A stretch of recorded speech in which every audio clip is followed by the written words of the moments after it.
Hi, I'm Hans. I'm with the Guardian project. I'll be talking about F-Droid and making the most private and unblockable app store. And so I never really know how to describe Guardian project, so today I came up with we're a free software SWAT team for privacy. Try that. So I'm going to start with, I think this is something everyone unconsciously knows. People behave differently when they're watched. If someone's looking over your shoulder, you will not do the same thing as when you're alone. We are all being watched. Every country in the world, some more than others, but if you're on the internet, you are being watched. That's the unfortunate state of affairs right now. So that's something we're, as an organization, trying to help with. So we are focused on trying to make privacy in software something that is done by default and something that is not really difficult to do. One key aspect of our approach is that we really look at the user experience of software, and we always work in partnership with various organizations, a lot of journalists, high-risk human rights activists, and things like this, so that we have real experience that we can drive our software process with. And part of that also is that we want to show that you can have modern design and software that is very private. So Chat Secure is our app. It's for iOS and Android. We believe is really the most private way that you can communicate right now. And EFF also has reviewed it, other people as well. We can go into, and I forgot to mention, I'm going to go through a lot of stuff here. It's 20 minutes, and there's a lot of aspects of this. So if people have burning questions, please shout them out, and I will try and cover them, but I'll also have questions at the end. So F-Droid. I imagine most people know what it is, but basically it's an app store. It's an app store for Android that focuses on being 100% verified free software. So everything is built from source by F-Droid's own infrastructure. And so we were, as Guardian Project, long-time recommenders and users of F-Droid, and now we're spending 2016 focused on taking a lot of this work that's been brewing and making it easy to use and widespread. So security. To start with, F-Droid for a long time has had quite solid security. Only allows HTTP connections. It has a hard-coded PIN inside of the app for which HTTPS certificate it expects for F-Droid.org, and also for our repo Guardian Info. But then the next level is that the index of apps that you get is signed by a key in the same model as, say, a Debian does. So it's a model that's pretty well tested and proven. Unlike, the signing process actually happens on offline machines, which is a massive pain, but we've decided it's a really important part of it. And then the last piece of this whole distribution puzzle is that you get Android, you have this built-in signature on the file, the APK file, which is what an app is, that gives you pretty strong protection that the updates that you're getting are from the same developer. That often depends a lot on what the developer does, but so decided not to. Okay. We are very much inspired by Debian in F-Droid, and I'm a Debian developer as well, and we are working on integrating work in Debian. So things like getting the whole Android SDK building in Debian is one of the things that we are tackling. So to go into the less bullet points and more kind of how we think. So ultimately, I think this is about trust. So we want to get software that does things that we expect it to, and doesn't do anything that we don't expect it to. We don't want it to be dumping private information to places we don't want that. But right now, software as it is, you always have to trust someone. At the very least, you have to trust the author of the software. With most software distribution processes, you have to trust a fair amount of the distribution process. And these things are, even if you're technical, you have to know about them to understand, well, is this something that's trustworthy to me? Does this meet my requirements? And so this is a difficult scenario for everyone. It requires people to think about hard things. But we also, this is all based on computers. I mean, computers are good at automating things. And so we really focus on, like, how can we make a system where we trust as few people as possible? I mean, it sounds a little paranoid, but this is mostly what we want to think. We are interested in the software author, what they're making, and we have maybe some relationship to that author because we've thought out their software using it. It is possible so that we don't really have to trust anyone in between. Because you can have the computer set up lots of processes to make it so that it's something that anyone can verify in an automated way. So for that, I spent a lot of last year writing a big grant, and I'm really terrible at grant writing, but I managed to get it. So we now have all of this kind of stuff that I'm talking about is working. So the core security stuff of F-Droid is there and solid, but there's a lot of stuff now we want to make it really, all the things that we want to make it really solid work now, but now we have this big chunk of money to focus on making it really easy, transparent, and allow other people to verify our claims. So, to start with that, what most app stores know is actually a lot.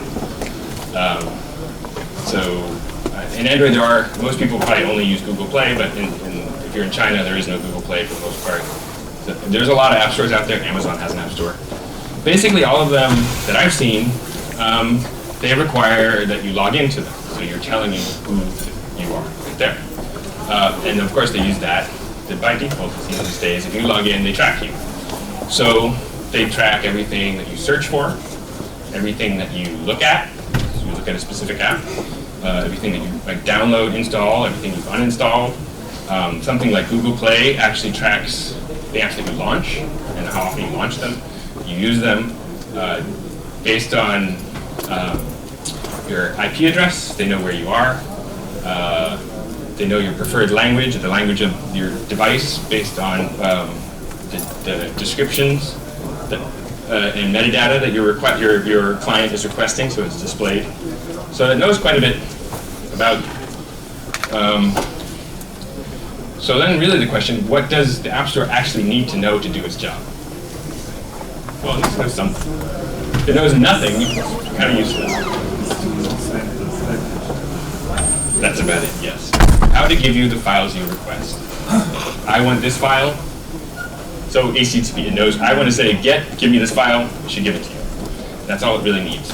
So that means the indexes, what apps are available. Description, long-form description, screenshots, icons, things like this. The app itself, of course, you decide to install it. You need the app. You need the APK file. So with F-Droid, the way this works is just flat files, and just files on a plain HTTP server. You just request it, it delivers it to you. And all the rest of the logic happens in the client.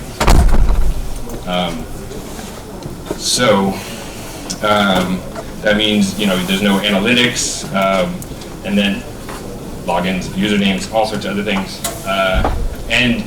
Then with the quite solid transport mechanism that we have, people who are looking at the network also can't see what you're getting. Then on top of that, use it via Tor or other anonymity proxy. Then the server itself doesn't even see who you are very well, and with Tor it won't even see a picture of you in the long run. But with Tor, basically every 10 minutes it looks like you're coming from a different IP address. So with Tor and F-Droid, you really are quite anonymous.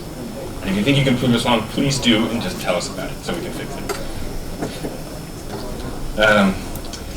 So then, now we have this nice pipe, trusted pipe, but if we put garbage in on one side, it's going to still remain garbage when it comes on the outside. And the sad fact of Android, probably development in general, but the kind of standard development setup is not very good security-wise. And even what I find kind of scary is the Google recommended setup is to include your app's signing key just on your regular laptop where you're like browsing videos or clicking on malware links. And that key is supposed to last 30 years. And whoever has that key can make a fake version of your app. So yeah, it's not a great thing. And then another version, if people follow this Xcode Ghost attack, this was the attack on developers. They put out mirrors on mirrors. They put out versions of Xcode that were faster than the Apple servers in places like a lot of places in the world. People downloaded it, and what that did was insert malware into every app that was built with that version of Xcode. Android is very much most development is very vulnerable to this attack. So verify the tools that you get. And this is part of the stuff we're now really focusing on and addressing in trying to automate a lot of this kind of downloading of the development tools, getting it directly from Debian. We'll try to get as much as possible into things like Homebrew and Mac ports, and maybe Sigwin we'll see. So then, another key part of this is what's known as reproducible builds, which I'm going to go very quickly over because Holger has a talk tomorrow afternoon. 11. I want to know more about reproducible builds. Oh, there it is. At 11. Tomorrow at 11 a.m. in Johnson. I don't know what that was. Johnson. The big. Anyway.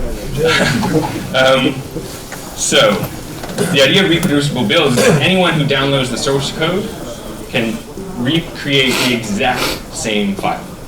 That's the fundamental idea. So that then you can using this process, anyone can take the source code and can build an APK file, compare it to the one that they got from F-Droid, and if it matches, they know that it came only from the source code. If it doesn't match, then something's wrong. So we have a handful of apps that are in F-Droid via a reproducible process. Right now it's kind of painful to do, so this is when we're focused on trying to make it dead simple, so that it's just you use the F-Droid commands, F-Droid build, and you build a version of your app and submits it to F-Droid, and you get this reproducible process. So this is something I would love anyone who wants to try this out for their Android apps, because we want lots of feedback from developers to make this addressing how people work and making it useful and easy. So now in this whole picture, I think is really quite secure. So like I said, using Tor and with a full reproducible build process, even if the people who run fdroid.org web server and the build infrastructure are totally trying to get you, you can verify that it's only from the source code from your original upstream developer. So we want to get to the point where even the people running the servers can't mess with it without being caught. And we were pretty close to that, using Tor especially. So then of course we need to automate this. Like most people, very few people I expect will try to reproduce the build of every single app they use. We love all the people that do. So part of this whole process is making the whole build server infrastructure really easy to set up and use. And so we hope just organizations that have a specific concern about the security of the software they use will just run their own verification server and publish that. So they just say, hey, we're interested in these 50 apps. We rebuild it, we publish, and just you can compare it quite easily to F-Droid. What's on fdroid.org. The whole thing has been also audited by a company, pen testing company called Cure53. You can read the audit.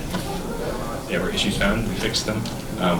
We love more anyone who wants to attack and tell us about issues we love more. And then, so one of the last pieces is that you don't need to use fdroid.org. You can make up your own repository, turn off fdroid.org, and entirely control it yourself if you need to.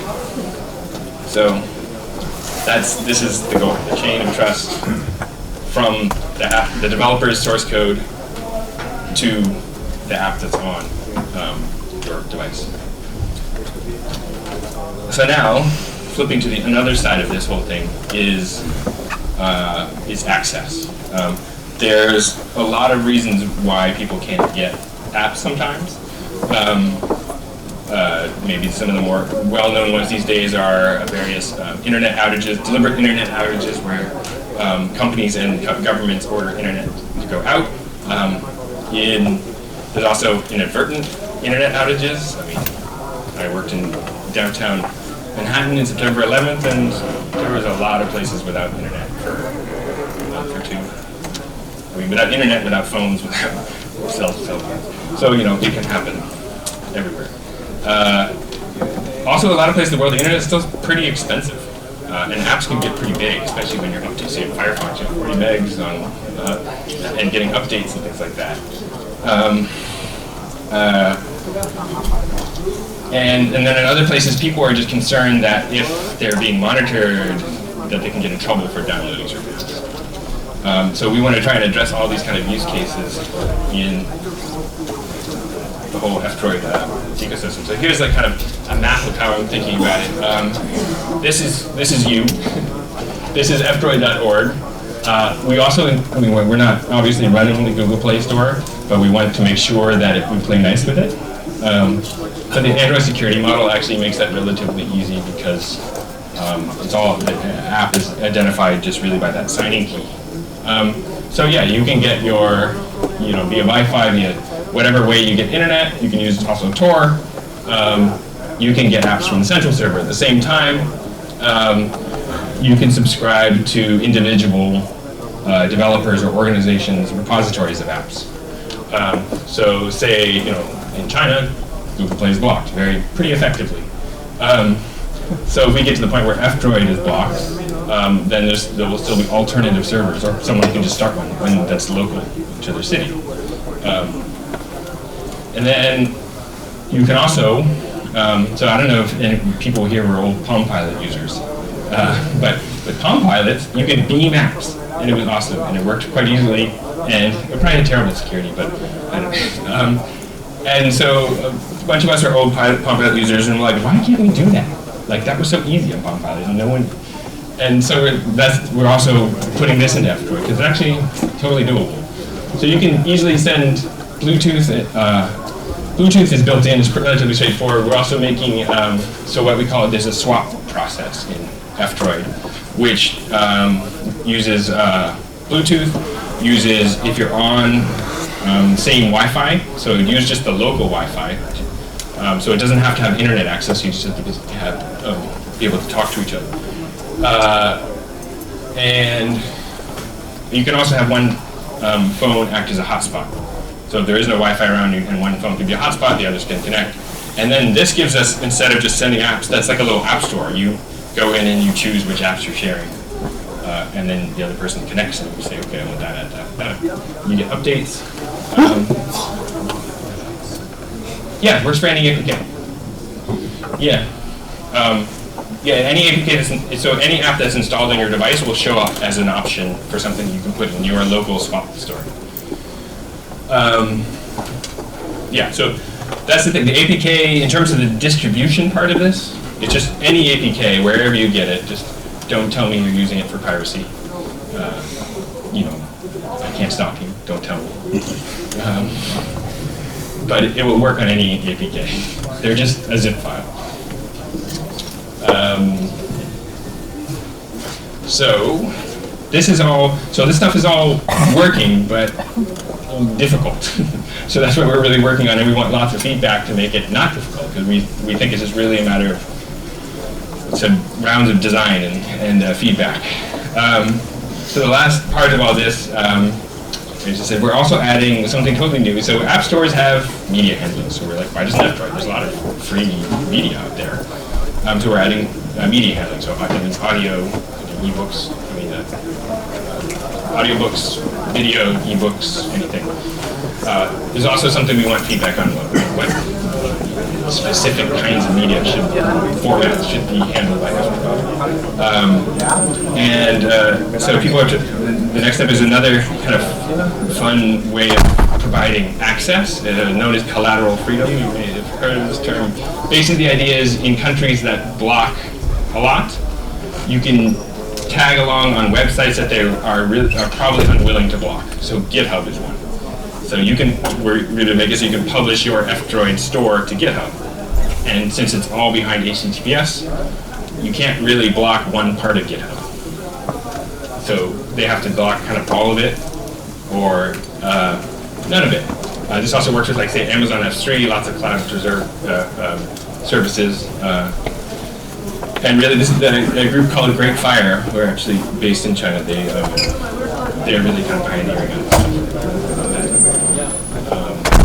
And then the last part is we want people, non-technical people, if they want to be able to curate their own collections. So tools to just say, like, I want to subscribe to Guardian Project's apps and someone else's apps, and I want to add my media, and then I want to publish my own app store. So this will be a curation tool.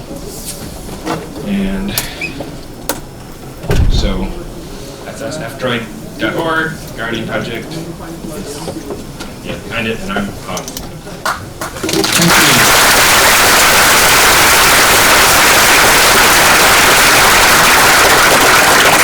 We have a couple of minutes for questions. Just raise your hand. Are there any builds of Android with trust support built in for F-Droid? With what? Trust support. So, only trust known sources or whatever. Is Replicant built with default trust of F-Droid? Right. So if people are known, right now with alternative app stores in Android, you have to go in and you check on unknown sources. So yeah, this is something we're also working on. Right now you can make F-Droid a system app, but that means either you have to root or you have to be able to flash it. That's very difficult to work around. Because otherwise that means to get it in any other way, you have to have an exploit. But what we are planning on doing, we have a strategy of we're going to try and get it integrated into ROMs. That varies a lot based on the ROM. So if anyone works on ROMs, and we would love to work with ROM people to get F-Droid integrated, so that then we have the exact same level of support as Google Play.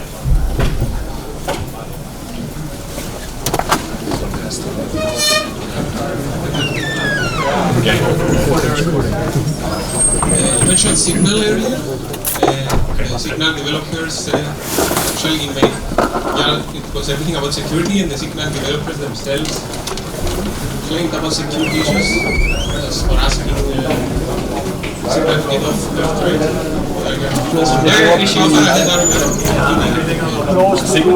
Signal is not 100% free software, so that's the blocker right now. They use the Google Play services, and that's a binary blob jar. So can't be, and it's required. That's for GCM, the messaging. But in terms of their security complaint, their security complaint was that F-Droid stores and generates the key, and with the reproducible process, that's optional now. So you can say, because we can reproduce the exact same file, we can just take the developer's signature. Like, we reproduce the file, the developer's signature verifies. So that makes it so it's a choice. So some developers are honest and say, I don't want to maintain my own key because it's a pain in the butt. And so you can use F-Droid one. So say SMS Secure, which is a fork of Signal. Their process is that the F-Droid does design a key. But it's now optional with it. More questions? One final question. Hi.